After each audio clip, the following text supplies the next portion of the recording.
Buenas, mi nombre es Pablo Guerrero, soy alumno del Profesorado de Lengua y Literatura de Abrapampa y en este espacio curricular Planificación e Intervención Didáctica voy a exponer sobre la planificación de tareas integradoras.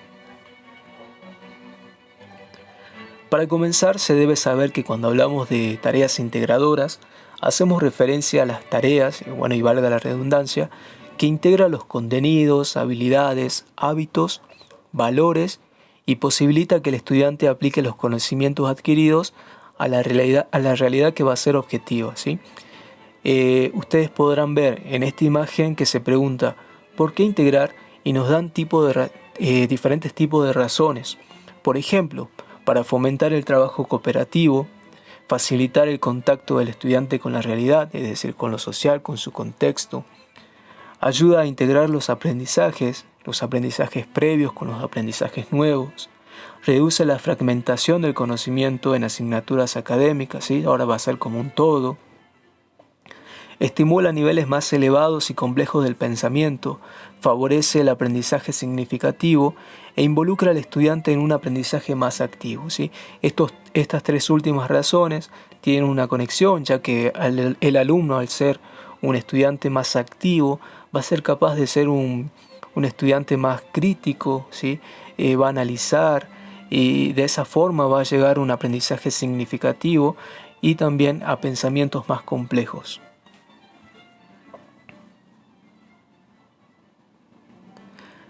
La planificación de tareas integradoras requiere en principio la reflexión sobre algunas preguntas generales.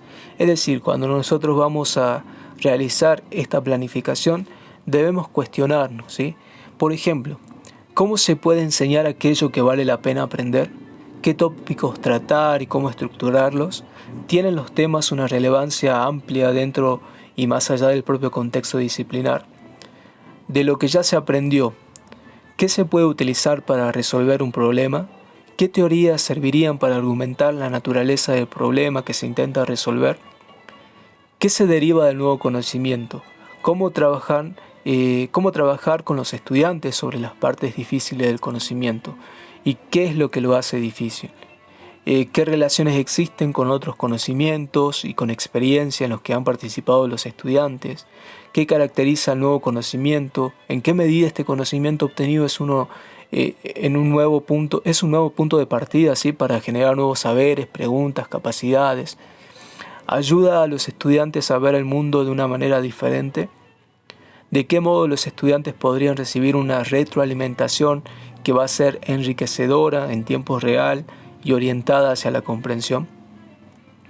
Bien, entonces nosotros desde estos cuestionamientos podemos comenzar a planificar con un grupo o plantel de docentes.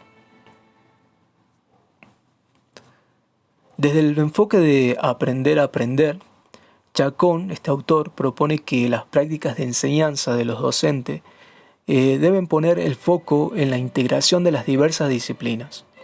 Esto con el objetivo de permitir que los estudiantes puedan construir interrelaciones y comprender la realidad en su carácter que va a ser multidimensional y complejo. De allí que las propuestas interdisciplinarias deben surgir del contexto y responder a necesidades y problemas que van a ser inherentes a esa realidad, lo cual origina la integración de saberes y el análisis para la resolución de problemas y una transformación que va a ser social. La tarea integradora, por ello, puede ser asumida como una forma organizativa del proceso de enseñanza y aprendizaje, que se apoya en una estructura que va a ser sistémica de contenidos, capacidades y estrategias. Perkins, un autor, señala algunos principios básicos para desarrollar un aprendizaje que va a ser pleno o integrado. Por ejemplo, abordar la tarea de manera holística, no solo los fragmentos, es decir, como un todo, lograr que valga la pena hacer la tarea, trabajar sobre las partes difíciles, explorar distintas dimensiones de realizar la tarea y ámbitos de donde pueda llevarse a cabo. También es importante que el equipo docente tenga en cuenta determinadas dimensiones didácticas a la hora de planificar. Estos deben procurar, ¿sí?, que éstas sean interdisciplinarias, en el sentido de que conllevan a la integración de conceptos, teorías, métodos y herramientas de dos o más disciplinas o asignaturas, de forma tal que propicien en los estudiantes la activación y la relación de los nodos de articulación que van a ser interdisciplinarios, permitiendo la comprensión y la formación de una estructura de saberes que va a ser en forma de red, que se hace perdurable, al ser activada para aplicarla a nuevas situaciones de aprendizaje. Pueden modificarla, enriquecerla, transformarla o relacionarla con otro nodo de articulación interdisciplinario. También deben ser variadas, y en el sentido de que aborden diferentes problemas globales que van a tener que ver con relevancia social, ¿sí? Llevando a los estudiantes a etapas superiores de conocimiento y promoviendo el desarrollo de capacidades cognitivas comunes y basadas en métodos de trabajo diversos y no repetitivos. Contextualizadas, en el sentido de que estén vinculadas con la vida de los estudiantes en el contexto en el que viven y desarrollan su actividad, ¿sí? Es decir, que puedan utilizar los saberes integrados. Sistémicas, en el sentido de que no sean concebidas como una situación problemática aislada, ¿sí?, que les plantea a los estudiantes en la clase, sino como un sistema, ¿sí? Es decir, que las tareas guarden estrecha relación entre sí, o determinadas por los saberes seleccionados y vinculados con ejes que van a ser transversales o saberes emergentes. Y por último, también deben ser potenciadoras, en el sentido de que propicien progresivamente a los estudiantes el pasaje de la dependencia a la autonomía, la creatividad y la interdisciplinariedad, promoviendo su participación comprometida, el interés, la socialización de sus conocimientos y así como la necesidad de un crecimiento personal y colectivo.